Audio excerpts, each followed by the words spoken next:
Hello बच्चों, स्वागत है आपका रेप्लिका वर्ल्ड में। आज हम लोग पढ़ने वाले हैं बी सेल रिस्पॉन्स के बारे में।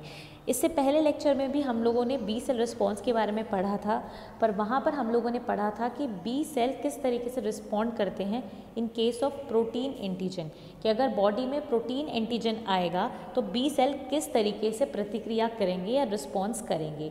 आज इस लेक्चर में हम लोग पढ़ेंगे कि बी सेल लिपिड के अगेंस्ट और कार्बोहाइड्रेट के अगेंस्ट किस तरीके से रिस्पॉन्स करते हैं, यानी एंटीजन अगर लिपिड होगा या फिर कार्बोहाइड्रेट होगा तो किस तरीके से बी सेल एक्टिवेट होंगे, किस तरीके से रिस्पॉन्ड करेंगे। तो चलिए शुरू करते हैं। सबसे पहले देखते हैं कि लिपोपॉलीसेकेराइड के केस में किस तरीके से बी सेल एक्टिवेट होते हैं, किस तरीके से रिस्पॉन्ड करते हैं। तो लिपिड एंटीजन जो है यानी एलपीएस जो है, सबसे पहले क्या होगा, सबसे इंपॉर्टेंट चीज़ होगी कि बी सेल रिसेप्टर जो हैं यानी कि जो मेम्ब्रेन बाउंड एंटीबॉडीज़ होती हैं वो ही बी सेल रिसेप्टर्स होते हैं। तो बी सेल रिसेप्टर सबसे पहले रिकॉग्नाइज करेगा एंटीजन को। कोई भी एंटीजन होगा तो पहला स्टेप तो यही होगा कि बी सेल रिसेप्टर उसको रिकॉग्नाइज करेंगे। तो बी सेल रिसेप्टर के थ्रू उनको रिकॉग्नाइज किया जाएगा। जैसे ही रिकॉग्निशन होगा तो बी सेल को सिग्नल मिलेगा और बी सेल हमारा प्रोलिफरेट होगा और प्लाज्मा बी सेल बनाएगा। प्लाज्मा सेल रिलीज़ करेंगे हमारे फ्री आईजीएम यानी एंटीबॉडी एम एंटीबॉडी रिलीज़ करेंगे। बेसिकली आईजीएम रिलीज़ करेंगे, आईजीजी रिलीज़ यहाँ पर नहीं होगा, ना ही कोई क्लास स्विचिंग होगी। जैसे कि हम लोग जानते हैं प्रोटीन एंटीजन के केस में क्लास स्विचिंग होती है, ठीक है। यहाँ पर कोई क्लास स्विचिंग नहीं होगी और इसको हम लोग बोलेंगे थाइमस इंडिपेंडेंट टाइप 1 रिस्पॉन्स। जो लिपोपॉलीसेकेराइड के अगेंस्ट आएगा उसको हम लोग बोलेंगे थाइमस इंडिपेंडेंट टाइप 1 रिस्पॉन्स, क्योंकि यहाँ पर जो हमारे टी सेल्स हैं उनका कोई भी रोल नहीं है। तो लिपोपॉलीसेकेराइड एंटीजन अगर होगा तो इस केस में टी सेल नहीं आएंगे, टी सेल का कोई रोल नहीं होगा, सिर्फ बी सेल का रोल होगा। तो जैसे कि आप यहाँ पे देख पा रहे हो कि एलपीएस अगर आता है एंटीजन यानी लिपोपॉलीसेकेराइड अगर होता है एंटीजन तो बी सेल रिसेप्टर्स उसको डिटेक्ट करेंगे, फिर बी सेल को सिग्नल मिलेगा और बी सेल प्रोलिफरेट करेगा और प्लाज्मा सेल्स बनाएगा और प्लाज्मा सेल्स जो है आईजीएम सिक्रीट करेंगे, फ्री आईजीएम, ठीक है। आईजीजी नहीं करेंगे, सिर्फ आईजीएम सिक्रीट करेंगे। तो इस तरीके से एलपीएस के अगेंस्ट रिस्पॉन्स होता है बी सेल का। यहाँ पर टी सेल का कोई रिस्पॉन्स नहीं होता है, इसलिए ये थाइमस इंडिपेंडेंट रिस्पॉन्स होता है। और जो एलपीएस के अगेंस्ट होता है वो टाइप 1 रिस्पॉन्स होता है, ठीक है। तो इस तरीके से होता है। अब एक इम्पॉर्टेंट चीज़ ये है कि अगर हम बात करें थाइमेक्टोमाइज्ड माउस में, यानी कि जहाँ पर टी सेल प्रेजेंट तो होते हैं पर इमेच्योर होते हैं, ठीक है। तो अगर इसमें हम बात करें तो क्या असर पड़ेगा, तो देखो जैसे कि हम मान लेते हैं कि एलपीएस है, एलपीएस जो है उसको इंट्रोड्यूस किया जाएगा एज ए एंटीजन, उसके बाद बी सेल का रिस्पॉन्स आएगा और यहाँ पे आईजीएम प्रोड्यूस होंगी, ये चीज़ हमें पता है। पर अगर हम टी साइटोकाइंस बाहर से ऐड करें, ठीक है, जो हमारे टी सेल साइटोकाइंस रिलीज़ करते हैं, अगर हम वो बाहर से उस माउस में ऐड करें तो क्या कोई असर पड़ेगा, क्या बी सेल का रिस्पॉन्स अच्छा होगा या क्या होगा। तो यहाँ पर एलपीएस के केस में कोई चेंज नहीं होगा, बी सेल आईजीएम उतने ही अमाउंट में प्रोड्यूस करेगा जितना कि पहले कर रहा था।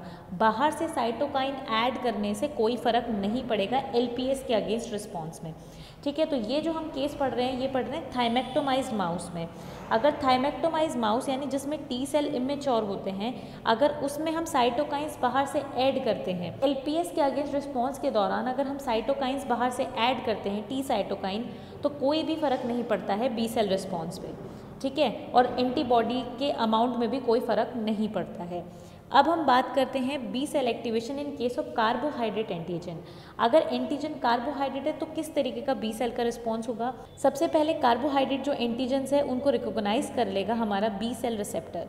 तो बी सेल रिसेप्टर पहले कार्बोहाइड्रेट एंटीजन को रिकॉग्नाइज करेंगे, उसके बाद स्टिमुलेटरी सिग्नल देंगे बी सेल को, ठीक है। तो सिग्नल मिल जाएगा जैसे ही बी सेल को, तो बी सेल प्रोलिफरेट होगा और प्लाज्मा बी सेल बनाएगा। अब प्लाज्मा बी सेल का काम होता है एंटीबॉडीज़ बनाना, तो फ्री आईजीएम इसमें बनेगा पर ज़्यादा कॉन्सेंट्रेशन में बनेगा।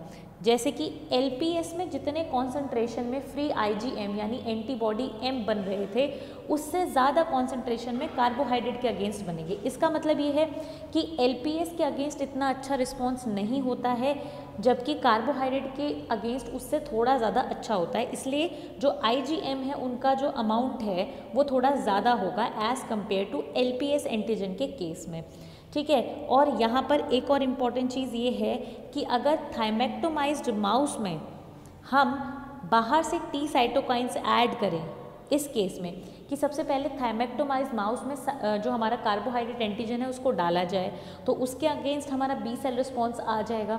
उसके बाद उसमें टी साइटोकाइंस बाहर से ऐड किए जाएं, तो उससे क्या कोई असर पड़ेगा? बिल्कुल असर पड़ेगा। यहाँ पर जो IgM है उनका प्रोडक्शन इंक्रीज़ हो जाएगा थोड़ा सा। इसका मतलब अगर बाहर से हम साइटोकाइंस ऐड करें, टी साइटोकाइन, तो बी सेल के रिस्पॉन्स पे फ़र्क पड़ता है और IgM का प्रोडक्शन थोड़ा सा बढ़ जाता है। जो ये इस टाइप का रिस्पॉन्स होता है जो कार्बोहाइड्रेट के अगेंस्ट होता है, भले ही वो थाइमस इंडिपेंडेंट हो, ठीक है, पर बाहर से टी साइटोकाइन ऐड करने पे फ़र्क पड़ता है इस रिस्पॉन्स में। इस टाइप के जो रिस्पॉन्स होते हैं उनको हम थाइमस इंडिपेंडेंट टाइप 2 रिस्पॉन्स बोलते हैं। इससे पहले वाला जो था, जो LPS के अगेंस्ट था, उसको हम बोल रहे थे थाइमस इंडिपेंडेंट टाइप 1 रिस्पॉन्स। जो कार्बोहाइड्रेट के अगेंस्ट है उसको हम बोलेंगे थाइमस इंडिपेंडेंट टाइप 2 रिस्पॉन्स, ठीक है। तो इसमें आप यहाँ पे देख भी सकते हो कि कार्बोहाइड्रेट को सेंस करेगा सबसे पहले B cell through the B cell receptors, उसके बाद प्रोलिफरेशन, प्लाज्मा सेल्स और IgM प्रोडक्शन। IgM प्रोडक्शन थोड़ा ज़्यादा होगा as compare to against the LPS antigen, ठीक है। उसके बाद अब हमने वही चीज़ यहाँ पे कही कि अगर थाइमेक्टोमाइज माउस में हम टी साइटोकाइन बाहर से ऐड करेंगे तो IgM प्रोडक्शन इंक्रीज़ होगा। तो यहाँ पर थाइमेक्टोमाइज माउस में दो केसेस होंगे कि सबसे पहले अगर थाइमेक्टोमाइज माउस में LPS एंटीजन को इंट्रोड्यूस किया जाए और दूसरे में कार्बोहाइड्रेट एंटीजन को इंट्रोड्यूस किया जाए। तो जब LPS एंटीजन को इंट्रोड्यूस किया जाएगा और बी सेल रिस्पॉन्स आएगा, तो उस दौरान अगर टी साइटोकाइंस को ऐड किया जाए बाहर से तो कोई भी इंक्रीज़ नहीं होगा रिस्पॉन्स में, बी सेल रिस्पॉन्स ऐसे का ऐसा ही रहेगा, कोई भी एंटीबॉडी के प्रोडक्शन में इंक्रीमेंट देखने को नहीं मिलेगा। और कार्बोहाइड्रेट एंटीजन की अगर बात करें तो यहाँ पे टी साइटोकाइंस को जब ऐड करते हैं, जब कार्बोहाइड्रेट एंटीजन के अगेंस्ट जो हमारा रिस्पॉन्स चल रहा है उसमें हमारे माउस में अगर टी साइटोकाइंस हम बाहर से ऐड करते हैं तो IgM का प्रोडक्शन इंक्रीज़ हो जाता है। तो ये हमारा केस था थाइमेक्टोमाइज माउस का। तो इस तरीके से बच्चों ये हमारा हो जाता है LPS एंटीजन के अगेंस्ट रिस्पॉन्स और कार्बोहाइड्रेट एंटीजन के अगेंस्ट रिस्पॉन्स। किसका रिस्पॉन्स? बी सेल का। तो इस तरीके से हमारा बी सेल रिस्पॉन्स पूरा तरीके से कंप्लीट हो जाता है।